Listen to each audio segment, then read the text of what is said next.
This is a big issue, and we're forgetting about you two rock bones right there in the middle, the small businesses who are impacted by this. We're engaged in an important policy discussion, but you're living this. And so I apologize if you two get shunned a little bit today, but I very much appreciated your testimony, because you, small businessmen and women, will turn this country around. And we here in Washington make it too darn difficult for you to do that. I get so tired of hearing this line that, you know, if we only increase supply, if our domestic supply, it could take 5 to 10 years. We said that 5 to 10 years ago. We said that 10 to 15 years ago. We said that 20 to 25 years ago. And Mr. Greenberger, respectively, I hear your argument on speculation. I respect it to a large degree, but you so dismiss, that's not true, so dismiss basic supply and demand. It's like we look for a bad guy in every debate we have up here, and the other side tends to demonize big bad oil, not understanding that 95% of the oil produced in this country comes from independent oil companies. We don't have, this administration does not have an energy policy. And so the President again clearly a few months ago made up his mind, Professor Greenberger, that he was going to jump on that bad guy, go after speculators to make up for an utter lack of a policy.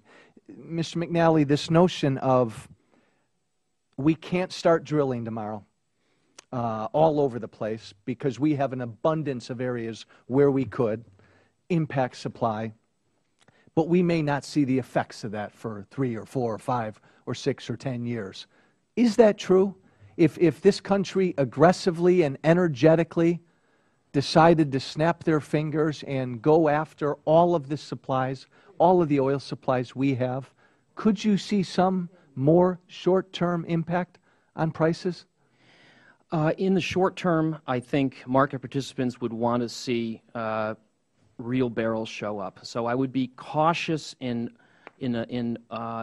expecting too much of a price decrease, even if we were to wave a wand and open up everything in the very, very short term. Unfortunately, I wish it weren't the case, but unfortunately in the short term there's very little we can do. However, what I described, we are living with the consequences of 5 to 10 years of bad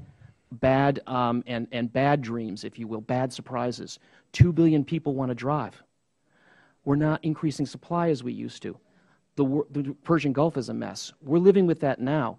What we can do now with our own resources under the ground, we can start creating good surprises, so that in the next 3 to 5 to 7 years, maybe we can find ways to increase production, to diversify further out of the Persian Gulf, to find ways to scale up cellulosic or maybe other ways to make battery cars work better. So we live with the consequences of surprises and trends that develop over the previous 5 to 7 to 10 years. We absolutely need to right now work on making the next 3 to 5 to 7 years ones where the surprises are good ones. What Professor Greenberger refers to this difference between speculators and gamblers. How do you see that distinction? Do you see a distinction? Yeah, I don't see that at all.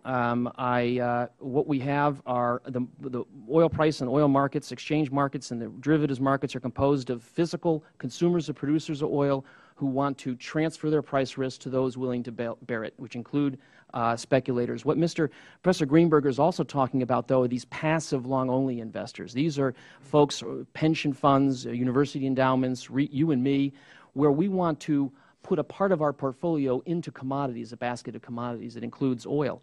Now, the CFTC has looked at this very closely, because there's no question this money has come into the market. That's for sure. But the CFTC has looked into it, and they have disaggregated careful data, and they show, for example, in early 2008, as oil prices were lurching up to that $147 high, passive investors were actually selling their oil futures, and I'd be happy to point that out for the record in that CFTC report.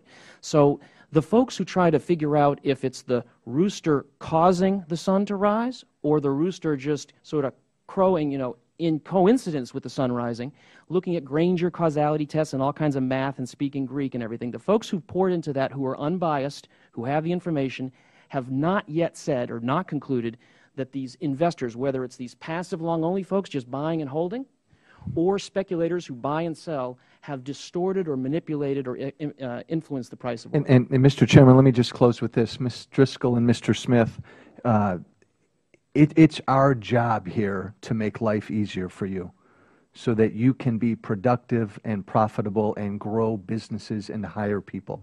There's not a lot we can or should do here. Often the things we do here make things worse. We have an abundance of oil on our land and around our shores. It makes sense for us, I think, and I hope you agree, to go after those resources in as sensitive and as a responsible way as we can to make life easier for you too. Thank you for coming. Thank you, Mr. Chairman. Mr. Barletta.